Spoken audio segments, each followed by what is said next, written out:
Hey, Coach, does this movie scene right here resonate with you in your soul? Now, is there anyone out there who wants to go fast? Anybody?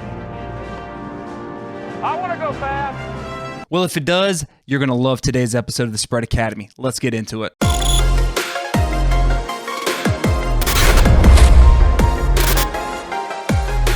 Hey, Coach, welcome to my channel. If this is the first time visiting my channel, let me give you the elevator pitch of what it is. We talk about football. We talk about offense, defense. We do big-time interviews called Showcast here with guests like Kurt Warner, Noel Mazzoni, Hal Mummy, Wade Phillips, JT O'Sullivan from the quarterback school, the QB school. That's right, I'm name dropping.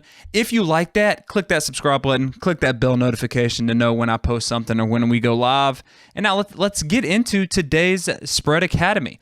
And it comes from Coach McKie. He is not any relation or anything like that. And he asked, can you do a video about tempo and different ways to incorporate it? And I can. What we're going to do is we're going to talk about three easy ways to incorporate tempo that you can do starting right now. So let's get into it. All right, so the very first way you can incorporate tempo is by having a word that says, hey, you know that big play we just had? Yeah, run that again. And that can be anything. I know back in the day for Clemson, it used to be banjo. For a lot of teams, it's repeat. For some teams, it's do over. Whatever it is, it tells your kids, do that again and hurry up. So for instance, let's say we have our 2x2. This can be dual right. This can be ace. This can be spread. This can just be basic, whatever it is you want to call your 2x2.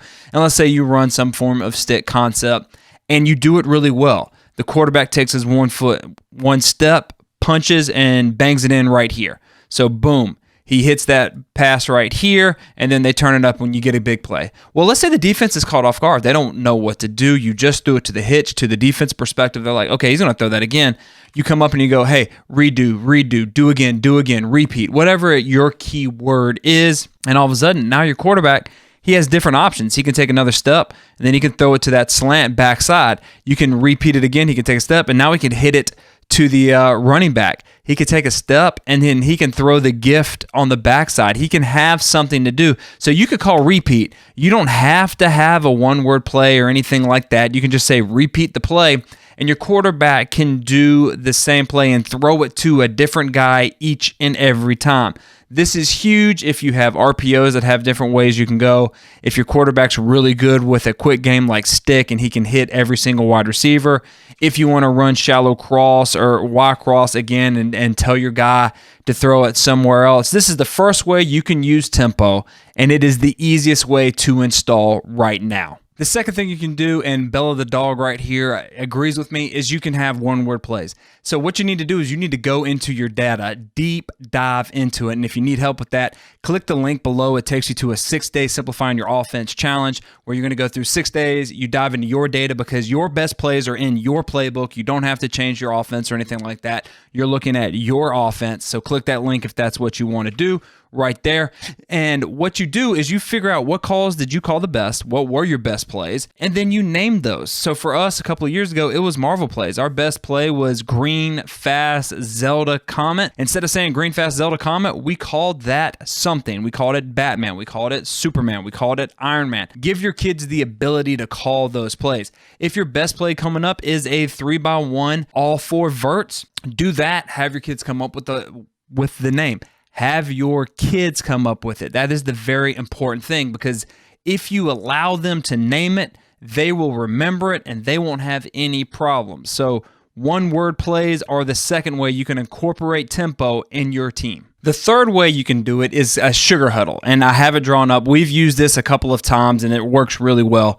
The sugar huddle is made famous by Gus Malzahn at Auburn. Pretend like I have it drawn up, and this center right here is right in this space. What we do is we would call it like this. We would just go like this. That would tell everybody to sugar huddle up. We'd bring our guard over. So this is guard, tackle. Our running back would huddle here. Our wide receiver would be there. Our L and our F would be on the left side. And our Y, who would be our special guy, that's who's coming in at quarterback, would be right there. And then our quarterback would do it. So our quarterback would give the play. Let's just call it sweep right. And then he would run out there. And then the Y would go sweep right. And then they would break the huddle as fast as possible. And what we're looking for is to have an overload. So we would do something like this right here, and we would just put it like this. The Y now is the man. He would get it, and we are just all reaching. It is like a straight up outside zone. Just take your gap, get a guy. Do not pass a guy up. Do not go. Do not collect $200, all of that stuff. And he is just catching it, and then he is hauling to the sideline because we want to say, hey, this guy's our best guy. We're getting it out there. You can do it. So you can do this for a lot of things. It doesn't have to be an overload set or anything like that, a wildcat like we did it. You could sugar huddle and then have a series of just 3 plays that you run from that sugar huddle. You could have a sugar huddle where then you pop out on quads. You can have a sugar huddle where you pop out to all 5 or over on that left side. You can have a sugar huddle and then pop out under center. You can do a lot of things with this, but this is a way you can go fast, but also control the clock. You can sugar huddle until there's like 10 seconds left on the play clock. Then you can jump out there, run your play, get the yards, catch the defense off guard, and do some really cool things with that. These are just 3 ways you can incorporate tempo. You can do a lot more. You can have wristbands that tell you what to do. So a lot of teams have indies where they have Indy 1, 2, 3, 4, 5 on their wristband, and you can just call out a 3 or 3.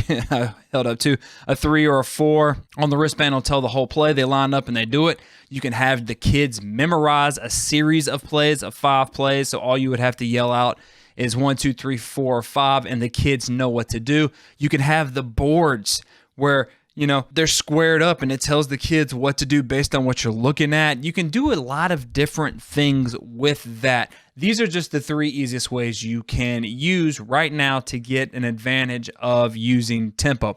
If that's something you want more Spread Academy, here's a video, there's a video, and until next time, let's continue to master the spread, score points, and have fun.